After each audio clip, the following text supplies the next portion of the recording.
খুবই চমৎকার একটা খবর দেখলাম, একজন আমাকে পাঠিয়েছে।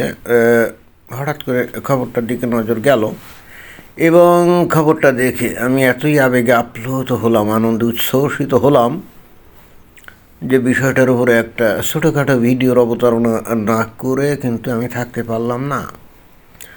খবরটা কিন্তু একবার তরতাজা তরতাজা খবর। খবরে কি বলছে এখানে এই যে দেখা যাক। সুনামগঞ্জে 7 বিষয়ে ফেল করে দলবল নিয়ে স্কুলে তালা দিল শিক্ষার্থী। আচ্ছা, তার মানে একজন একটা একটা ছাত্র, একটা স্কুলের ছাত্র, সে ফেল করেছে 7 বিষয়ে। এখন কোন ক্লাসের ছাত্র কে জানে, কোন ক্লাস দেখতে হবে। তো সে 7 বিষয়ে ফেল করছে। তো কেন ফেল করালো শিক্ষকরা? কঠিন অন্যায় কাজ করছে শিক্ষকরা। এইটা তো ঔদ্ধত্য দেখিয়েছে শিক্ষকরা। এখন যেখানে গোটা বাংলাদেশ চালাচ্ছে ছাত্ররা, তাই না, বৈষম্য বিরোধী ছাত্র, তো সেই ছাত্রকে 7 বিষয় ফেল করে এত বড় দুঃসাহস এই শিক্ষকদের। তো সেই যে ছাত্র যে নাকি ফেল করেছে, তার এই যে এই যে চেহারা মোবারক, এই যে দেখা যাচ্ছে, যদি একটু ইয়ে করে দিয়েছে, একটু ব্লার করে দিয়েছে, পুরোপুরি এটাকে দেখা যাচ্ছে না। খবরে দেখলাম এটাই। আর এই যে তার পাশে এই যে প্রধান শিক্ষকের এই যে রুমে তালা মারা। ঠিক আছে, তাহলে এবার খবরটার একটু গভীরে দেখা যাক কোথায় এই ধরনের ঘটনা ঘটল। সুনামগঞ্জের দোয়ারা বাজারে লিয়াকতগঞ্জ স্কুল অ্যান্ড কলেজের 10ম শ্রেণীর এক শিক্ষার্থী নির্বাচনী পরীক্ষায় 7 বিষয় ফেল করার পর এসএসসি পরীক্ষায় অংশ নেওয়ার দাবিতে শিক্ষকদের অশ্লীল ভাষায় গালিগালাজ করে স্কুলে তালা লাগিয়ে দিয়েছে। একেবারে জেনুইন কাজ করছে। এত বড় দুঃসাহস সেই শিক্ষকদের হয় কী করে? আমার তো মনে হয় যে এরা ভারতের দালাল কিনা। ওই স্কুলের শিক্ষকরা যে বৈষম্য বিরোধী যে তরুণ ছাত্র, তাই না, বাংলাদেশের দিকপাল, নতুন সূর্য, এদের চরিত্র ফুলের মতো পবিত্র। এরা লেখাপড়া করা ছাড়াই কিন্তু এক একজন বিশাল দিগ্গজ পণ্ডিত। এবং এদের সাথে কেউ যদি কথা বলে তাহলে দেখবে, অর্থাৎ একজনের বয়স যত বেশি হোক না কেন, এই সমস্ত ছেলেপেলেদের সাথে কথা বললে তারা আবিষ্কার করবে যে এই সমস্ত ছেলেপেলেদের থেকে তারা কত মূর্খ। অর্থাৎ এই ধরনের একজন বুদ্ধিমান ছেলে যে নাকি লেখাপড়া ছাড়াই অনেক বুদ্ধি রাখে, সে কেন পড়াশুনো করতে যাবে? তাকে তো অটোমেটিক্যালি পাস করিয়ে দিতে হবে। কিন্তু ওই স্কুলের শিক্ষকদের এত বড় দুঃসাহস, তারা কি করছে, এই ছেলেটাকে 7 বিষয়ে ফেল করিয়ে দিয়েছে। এই অন্যায় তো কোনোভাবে মেনে নেওয়া যায় না, এবং ন্যায়ও নাই। ওই ছেলেটা কিন্তু এই অন্যায় মেনেও নেয় না। কী করছে সে এইবার ওই প্রধান শিক্ষক সহ অন্যান্য শিক্ষক সবাইকে অত্যন্ত অশ্লীল ভাষায় নিশ্চয়ই গালিগালাজ করছে। এবং আমরা তো জানি যে এখন এই যে বাংলাদেশের যে এই ছেলেপেলে যেগুলো আছে, অশ্লীল এই গালিগালাজ যুক্ত স্লোগান কিন্তু এখন আমরা সবসময় দেখি। কি অদ্ভুত ব্যাপার, তাই না? এখন ওই যে বাংলাদেশে বিভিন্ন জায়গায় যে প্রতিবাদ হয়, যেগুলো আমরা দেখি, কি ভয়ঙ্কর রকম অশ্লীল ভাষা, অশ্রাব্য ভাষা তারা স্লোগানে ব্যবহার করে। এবং এটা কিন্তু অনেকটা চলনসই হয়ে গেছে। সবাই কিন্তু সহ্য করে নিয়েছে, কেউ কিন্তু কিছু বলে না। তো খবরের আরেকটু গভীরে যাওয়া যাক। মঙ্গলবার 6 জানুয়ারি, একেবারে তরতাজা খবর, তাই না? তরতাজা খবর তো কি, মঙ্গলবার 6 জানুয়ারি সকালে দলবল নিয়ে পরীক্ষায় অংশ নেওয়ার জন্য শিক্ষকদের ওপর চাপ সৃষ্টি করে। হ্যাঁ, দলবল তো নিতেই হবে, এবং দরকারে ওই শিক্ষকদেরকে কী করতে হবে? শিক্ষকদের গায়ে হাত তুলতে হবে, চড় থাপ্পড় দিতে হবে।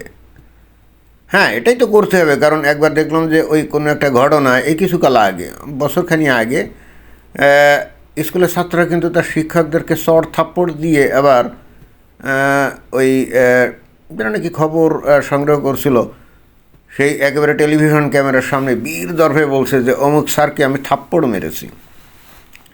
এখন এই ছেলে কি দলবল নিয়ে শিক্ষকদের থাপ্পড় চড় এগুলো মারছে কিনা কে জানো? যদি না মারে তাহলে বিস্ময়কর।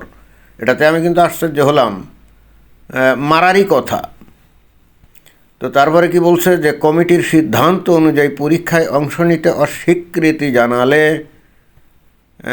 প্রধান শিক্ষকের অফিসে তালা মেরে স্কুল খোলা যাবে না বলে হুঁশিয়ারি দেয়।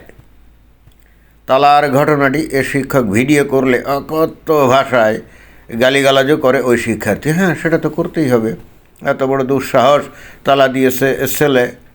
এবং এরা তো এখন বাংলাদেশে মগের মুলুকে রাজত্ব কায়েম করছে, এরা যা বলবে এটাই আইন, এর বাইরে কেউ কোনো কথা বললে কি এটা হবে? আসলে ঘটনা আছে যে এখানে ওই যে 7 সাবজেক্টে যেহেতু ফেল করছে, তো সামনে ওই এসএসসি পরীক্ষা দিবে, তো যেহেতু 7 সাবজেক্টে ফেল করছে এই জন্য তাকে বলা হয়েছে যে তুমি সামনের এসএসসি পরীক্ষা দিতে পারবে না।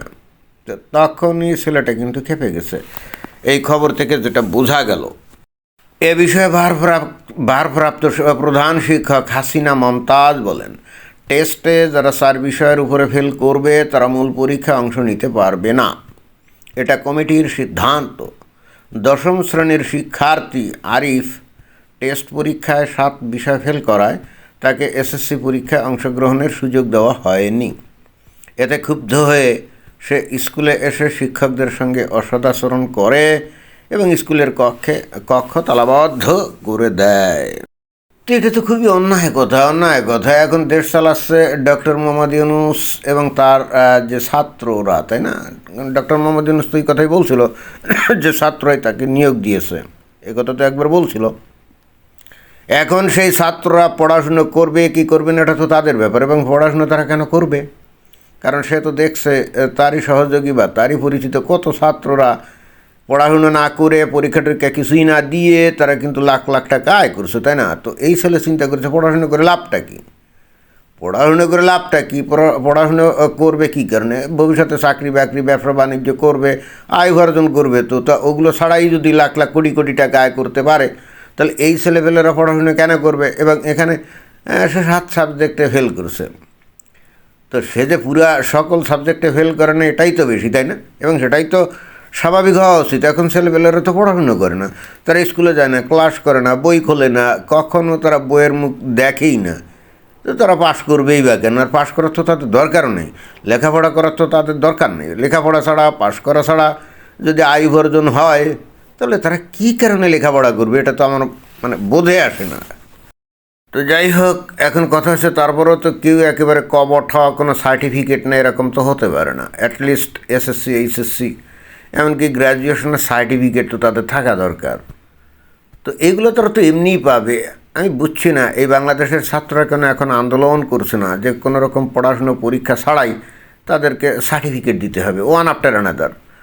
প্রথমে এসএসসি সার্টিফিকেট দিতে হবে, তারপর এইচএসসি সার্টিফিকেট দিতে হবে, তারপরে গ্র্যাজুয়েশনের সার্টিফিকেট দিতে হবে, এরপর মাস্টার্সের সার্টিফিকেট দিতে হবে, তাই না?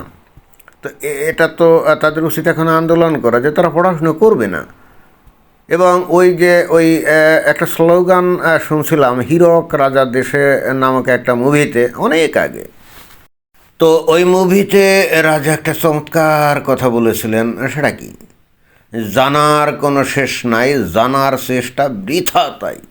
কথাটা তো ঠিক, আসলে তো জানার শেষ আছে নাকি? তাহলে খামোকা এত জানার দরকারটা কি?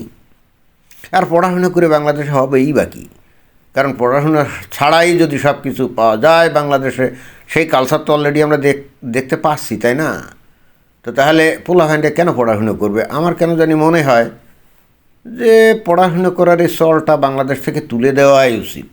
এই খামোকা এই স্কুল, কলেজ, বিশ্ববিদ্যালয় এগুলো কী কারণে রাখতে হবে? আর যদি রাখতেই হয় ওটা কমই মাদ্রাসা কিছু রাখতে পারে, কারণ বাংলাদেশের তৌহিদি জনতা এখন তো ইসলামী শাসন চায়। এবং ইন্টারেস্টিং ব্যাপার, এই ছেলে যাই করুক না কেন, এ কিন্তু প্রচণ্ড রকমভাবে দেখবেন যে ধর্মান্ধ। এই ছেলে সে পরীক্ষা ফেল করছে, কিন্তু তাই বলে তার ইমানে কিন্তু কোনো ঘাটতি নেই, সে কিন্তু কঠিন ইমানদার ব্যক্তি, বুঝছেন? তো যাই হোক, ডক্টর মোহাম্মদ ইউনূস সাহেবকে ধন্যবাদ দিতেই হবে যে সে অ্যাটলিস্ট নিজে তো ব্যক্তিগতভাবে অনেক কিছু করছে, নোবেল পুরস্কারটাও তো সে বগল দাবা করছে, তাই না? কিন্তু বাংলাদেশের ক্ষমতায় বসে সে গোটা বাংলাদেশকে, বাংলাদেশের যুব সমাজকে মূর্খ বানিয়েছে, একবারে গোটা সমাজটাকে। এটাই বা কম কি? সে পৃথিবীতে এত সহজে, এত তাড়াতাড়ি একেবারে টোটাল যুব সমাজকে যে মূর্খ বানানো যায়, আমার ধারণা এই বাংলাদেশ ছাড়া আর কোথাও সেটা কোনো কালেই সম্ভব হয় নাই। এবং ভবিষ্যতে হয়তো বাংলাদেশের এই বিষয়টা নিয়ে অনেকেই গবেষণা করবে যে how was it possible, right? এবং এটা নিয়ে হয়তো অনেকে পিএইচডি করবে, আমার ধারণা এরকম। তো এটাই ছিল বক্তব্য। ধন্যবাদ।